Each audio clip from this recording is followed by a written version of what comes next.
বন্ধুরা, আজকে একটু ব্যতিক্রমধর্মী একটা জিনিস দেখাবো। সেটা হলো, আজকে ঘুরতে ঘুরতে টঙ্গী রেল ব্রিজে চলে এসেছি। এখানে পাশাপাশি 6টা সেতু বিদ্যমান, মানে 6টা রেল লাইন চলে গেছে। তো এখানে এখন আমি একটা রেল লাইন ধরে হেঁটে যাচ্ছি। মনে হচ্ছে, দেখতে মনে হচ্ছে যে ছোট, কিন্তু আদৌ ছোট না। মানে ব্রিজটা বেশ বড় এবং পাশাপাশি 6টা লেন আছে এখানে। আপনারা দেখতে পাচ্ছেন বেশ বড় ব্রিজ এবং নিচ দিয়ে মানে নদী প্রবাহিত হচ্ছে, তুরাগ নদী। নদীর এক পাশটা চলে গেছে কাশপুর ব্রিজের ওখান দিয়ে, আর আর একটা এইদিকে সাভারের ইয়ে দিয়ে চলে গেছে বসিলা ব্রিজ হয়ে। তো রেল লাইন আসলে মানে কারো জন্য জীবিকার জায়গা, কারো একমাত্র যোগাযোগের মাধ্যম, আবার কারো বা বিনোদনের প্লেস। আসলে ঢাকা শহরের লোকজন ফাঁকা জায়গা পায় না, যে কারণে বিকেল হলেই রেল লাইনের উপরে তারা চলে এসে মানে একটু ফাঁকা প্লেস পাওয়ার জন্য আর কি, একটু বিনোদন নেওয়ার জন্য অনেকেই আছে যে সপরিবারে চলে আসে এখানে। এবং জায়গাটাও বেশ ভালো। আজকেই দেখলাম যে লোক সংখ্যা একটু কম, তবে অনেক জায়গাতেই দেখলাম যে বেশ কেউ গান গাচ্ছে, কেউ আবার ড্যান্স করতেছে। অনেক ইউটিউবাররা আছে এখানে,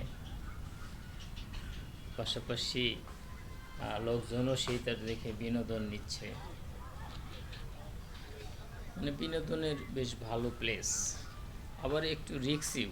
কারণ হলো, এই রেল লাইনের উপরেই বাজার এবং মানে রেল লাইনের উপর দিয়ে বসে তাৎক্ষণিকভাবে আবার মানে ট্রেন চলে আসে। তো অ্যাক্সিডেন্ট হওয়ার সম্ভাবনাটাও বেশি থাকে। তারপরেও বাঙালি বলে কথা আর কি,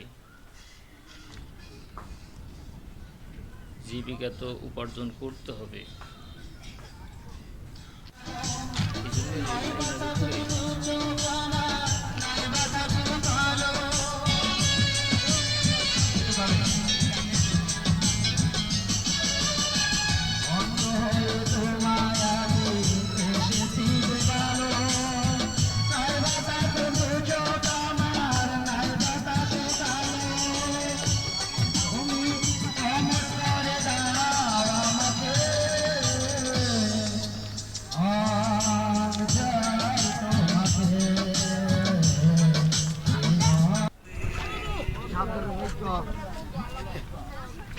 এখানে ইউটিউবাররা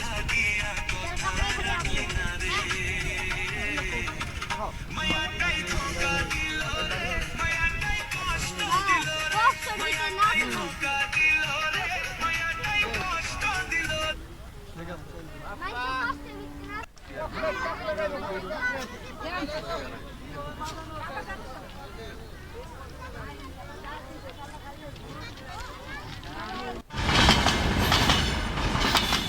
মাছ দিয়ে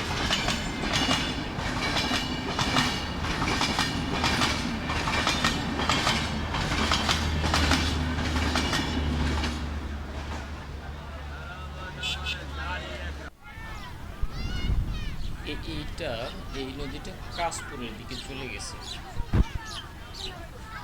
এবং বর্ষার সিজনে বেশ স্রোত প্রবাহিত হয়। এবং এখানে মানে গ্রামগঞ্জে যে মাছ ধরার জাল ফেলে, ধর্মজাল বলে, অনেকে বলে কটি খড়া, তো সেগুলো এখানে ফেলানো আছে। বর্ষার সিজনে এখান থেকে মাছ ধরা হয়। আপনারা দেখতে পাচ্ছেন বোধহয় নদীতে, দেখেন কটি খড়া বা ধর্মজাল দেওয়া হচ্ছে।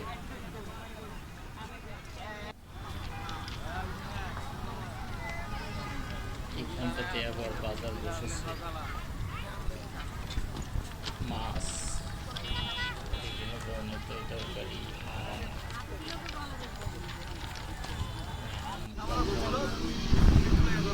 তালের শ্বাস কত করে? পার বিসি 10 টাকা করে। ওকে, কত করে হালি বললেন ভাই? 50। সিদ্ধ করার পর আবার গন্ধ লাগবে না তো ভাই? ভাই এটা 2 হালি দেন।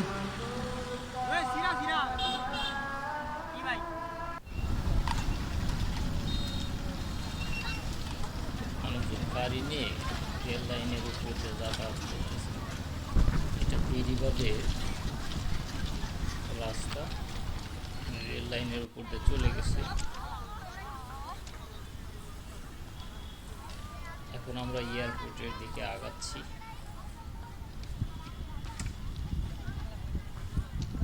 ধীরে ধীরে আগাচ্ছি এবং খুবই সুন্দর প্লেস। সন্ধ্যার দিক তো, গধূলি টাইম খুব ভালো লাগে।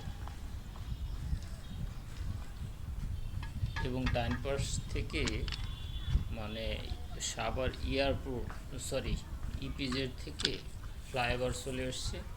এইটা ঠিক চলে যাবে নারায়ণগঞ্জের কাশপুর ব্রিজ পর্যন্ত।